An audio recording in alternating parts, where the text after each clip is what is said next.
Day you've been waiting for. I know you're nervous. So am I. My first game too. Now it's time to go out there and put it on the scoreboard. Now it's time to see who has the heart. Now is the time to prove to yourselves and prove to everyone out there that even though you're locked up, you're somebody. You are worthy of something. And you're able to do something special that no one else in the world can do.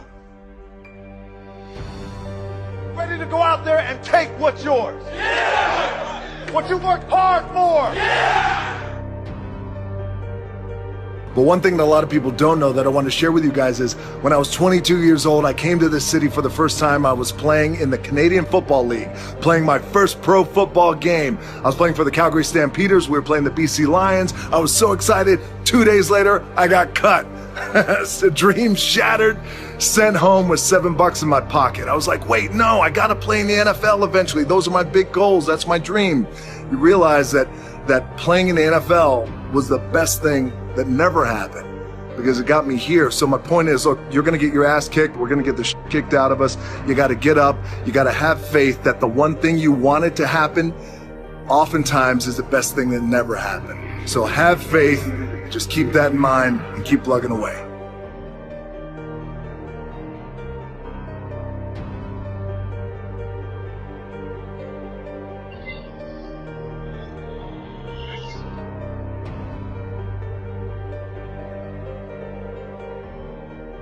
Can't play football forever. I played for 10 years. You can't be in the ring forever. You can't be in the octagon forever. You can't be in the boxing ring forever or a football field, but you can always train and get better and push yourself.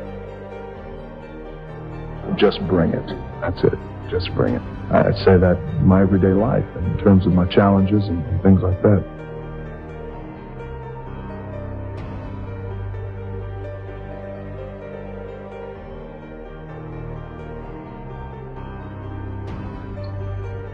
Okay, in between sets, as I'm working out, and as I often do in between sets, I slide into your comment section nice and I read your comments just so we could stay connected, and I always know what's on your mind and I can address it. So somebody just asked me a cool question, said, DJ, you're on top, where could you possibly go from here? And you always talk about outworking your competition. Who's your competition? It's a great question. Thank you for the compliment, by the way. I'm fortunate enough to be on top, but anytime you reach the top, you always want to make sure that you have the desire to raise the bar and take the brass ring to places it's never been. That's the key with being on top. Just because it's never been done doesn't mean it can't be done. And in terms of competition, great question. Everyone's my competition, but a fundamental key that I've learned over the years is, and I'll share it with you, my number one competition is me. It's always you versus you. You got to be the one to get up every morning, be disciplined, put in the consistent daily hard work because that gains success. No coach, no trainer, no mentor, no boss can do it. You versus you.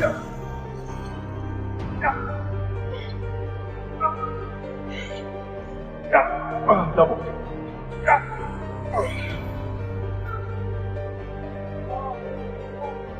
I knew I wanted to be something, and it was important to me to be something.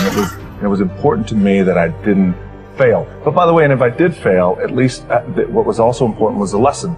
And I didn't realize that until I got older, because you know, when you're in it, you're in the grind, you don't really recognize those things when you're younger, but I could recognize them now and the importance of them now. And just in terms of the drive and the determination, a lot of it was experience too. Get your ass kicked, get back up, and you put the gloves back on and you swing away.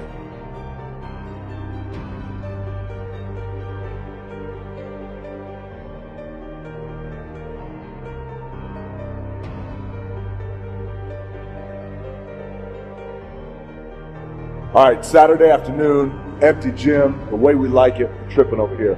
It's leg day, which means it's gonna be sweaty, painful, and fun.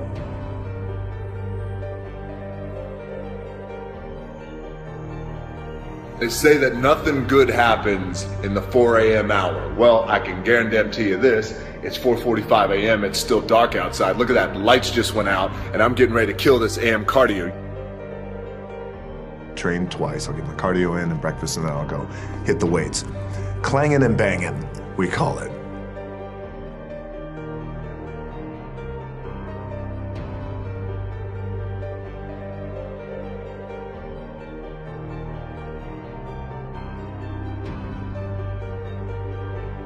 You know, the masters make the hardest things in the world look easiest. And in the moments where you push yourself, when no one else is around, those moments have a tendency to lead to success.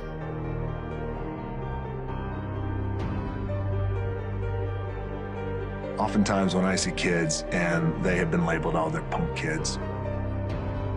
True. There's good in them. And we got to see that potential. And I enjoy that today, seeing the potential in kids just like he did. Especially kids who are kind of wayward. And they've been going through it. I know what it's like. Our most powerful and most important is when we just embrace who we are. It's just believing in yourself and embracing who you were born to be. Whether it's 3 o'clock in the morning, by the way, when we were talking in London, I was getting up at 3 because I had to be on set by 4.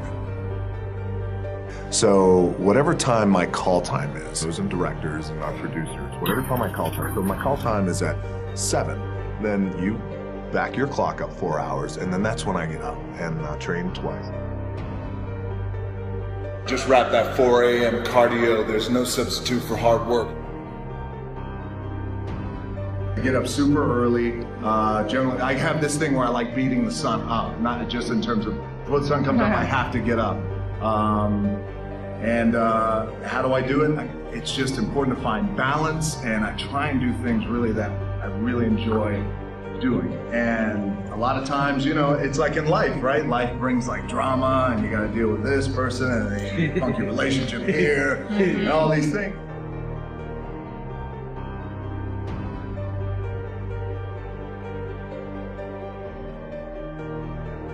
Work 12 hours a day, 14 hours a day, get up at 3 o'clock in the morning.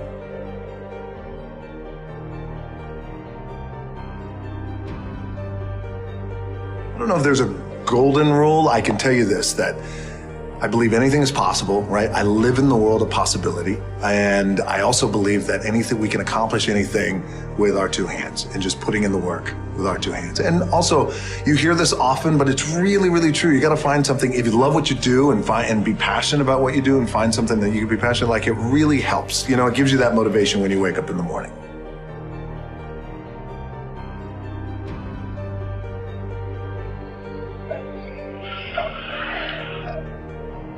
Consistently being told that whatever it is that you want to do, you've got to get after it. You got to get after it. There's no substitute for hard work. Hard work always pays. You know, those type of mantras over time. And those are your examples of you know what it's like to get beat down, what it's like to get just in terms of the struggle, what it's like to be evicted out of your apartment, what it's like to have your car repossessed, and watch your parents go through that I think is defining as a kid.